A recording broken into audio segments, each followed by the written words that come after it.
You could be forgiven for thinking that Windows Azure Active Directory is the same as Windows Server Active Directory, only running in the cloud. The way to think of Active Directory from now on is as a continuum, from Windows Server Active Directory on the left-hand side through to Windows Azure Active Directory on the right-hand side, with each contributing their own set of relevant services. For example, Windows Server Active Directory offers 5 core services: Active Directory Domain Services, Active Directory Lightweight Directory Services, Active Directory Federation Services, Active Directory Certificate Services, and Active Directory Rights Management Services.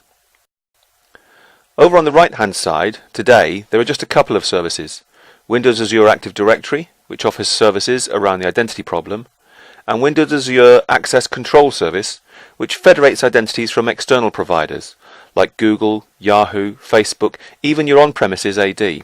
But in the future, more services will be added. Windows Server Active Directory was designed to work on the corporate network, where the enterprise has full control over topology, and it exposes services for the management of identity, servers, workstations, security, network policy, and so on. And these are exposed through enterprise protocols like Kerberos, LDAP, DNS, AD replication, and so on.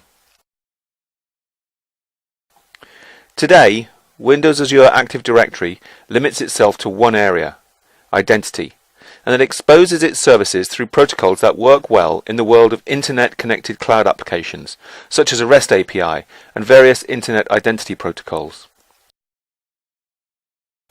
For this reason, you can't take an AD integrated application from the enterprise and install it in the cloud so you can connect it up to Windows Azure Active Directory.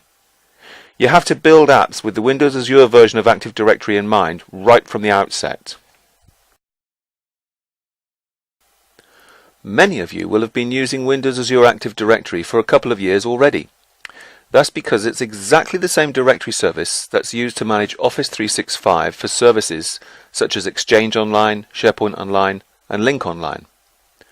Windows Azure AD was designed a few years ago from the ground up to support both Office 365 applications, Windows Azure Cloud applications, and Internet-connected applications.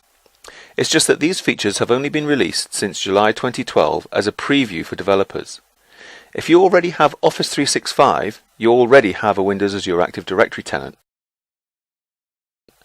If not, you can get a free Windows Azure AD tenant at http://aka.ms/WAAD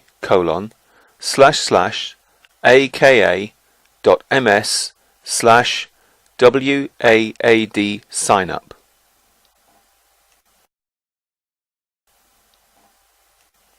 So where does Windows Azure Active Directory, or WAAD, fit into the picture?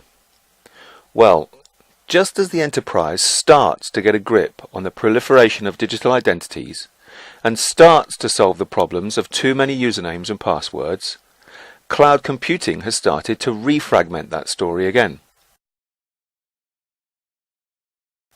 It's because the technologies and protocols that are used inside the corporate network to provide single sign-on and digital identity coherency are not very good at spanning the internet. The result is that often an application that gets moved to the cloud can no longer take advantage of internal identity systems, and the user is presented with a YAUP, a YAUP, or yet another username and password to remember. Traditional directories, like X500 or LDAP, expose a universe of hierarchies and relationships between the objects they contain. For example, certain users might be members of a group or a role. A user may have a manager, who has a manager, who has a manager, and so on. This so-called graph of the directory's content can be queried and returned to applications that require that kind of information. For example, to find a skip manager to approve your expenses when your immediate manager is on holiday. Windows Azure Active Directory is no different. It exposes the graph of relationships in this way with a REST API called the Directory Graph API. Azure Active Directory is a directory service that lives in the Windows Azure cloud. It's a highly scalable, distributed service that runs across many servers in Microsoft data centers around the world. The service exposes interfaces, such as the Directory Graph API we just mentioned, and authentication endpoints for OAuth 2, the SAML protocol, WS Federation, and more in the future. Now that's the service, but the service contains the data which is owned by each customer who has a tenant. There are lots of tenants inside the service. The tenants have names like mydirectory.onmicrosoft.com, but they can be configured to names like mydirectory.com. Each customer, though, looks after the data in their particular tenant. There's a portal to manage users, groups, domains, services, and so on. For the customer to configure an application, they create a service principal in their tenant. This is just an object that describes a service, their application.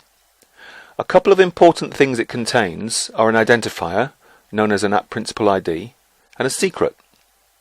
The app is set up with a link to the service principal. It might also have a database that contains profile information such as the user's expense history. No usernames or password is stored here though, only application data. The Azure AD, in this case mydir.onmicrosoft.com, holds the user's ID and password. It exposes the authentication and graph API endpoints. When a user wants to use the application, they connect to the URL.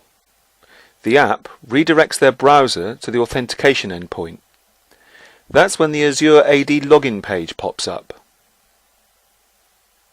They enter their credentials, and then a security token is created by Azure AD, which contains, among other things, their name identifier, 123 in this case. The token is digitally signed, so there can be no doubt it was issued by this directory tenant and couldn't have been spoofed. The token is returned to the app, which validates the signature. In this case, the app then consults the profile database to find a match of the ID in the token, 123. When it finds it, it can retrieve the profile information for that user.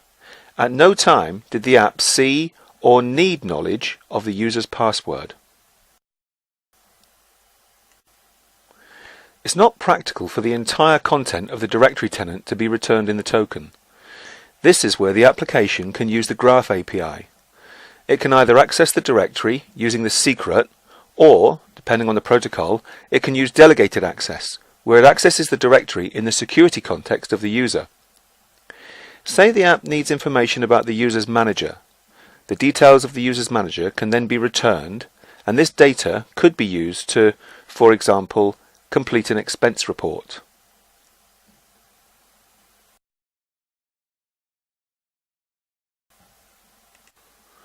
This scheme will work for applications deployed to the Windows Azure Cloud, to other cloud operators' environments, to your own on-premises applications, and for your Office 365 subscriptions, giving you web single sign-on across all of these platforms. But what if you have a substantial intranet infrastructure with file servers, print servers, IIS web servers, SQL servers, SharePoint servers, numerous AD integrated line of business and enterprise apps? Well, in that case, by deploying ADFS, Active Directory Federation Services, to your on-premises environment, you can use federation between your local AD and Windows Azure AD. That would give you Windows single sign-on to all of it. To keep the security principles in the two directories linked, there is a synchronization tool, DirSync, the same tool that's used to sync Office 365 to AD, to keep the two environments in sync with each other. When you use it in concert with federation, it means passwords are managed and checked by your on-premises AD.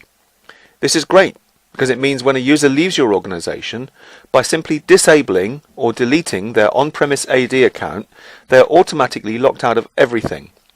This is a much superior solution to having apps each with their own username and password. A user might get time to use an internet-connected application before their account in it is deprovisioned and do untold business damage to the organization. If you're a developer using Visual Studio 2012, you can implement the protocols yourself, but by far the easiest way is to use the libraries supplied by Microsoft. you'll want to install the Windows Identity Foundation 4.5 SDK, the WIF F4.5 SDK, and then the ASP.NET Fall update for Visual Studio. This massively simplifies the process of making an application Azure AD aware. The context menu shows a new option, Enable Windows Azure Authentication. You're just prompted for the administrator credentials of your Windows Azure AD tenant, and from that point on, the creation of the service principal and the configuration of WIF in your application is done for you. You can even use the Publish item in the context menu to push your web app to a Windows Azure website, and the tool will update the configuration to work in the cloud for you.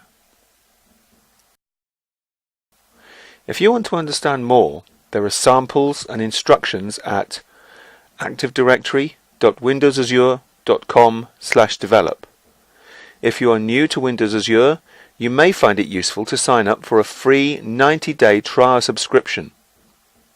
And also, download the latest Windows Azure training kit, which has labs you can try for yourself.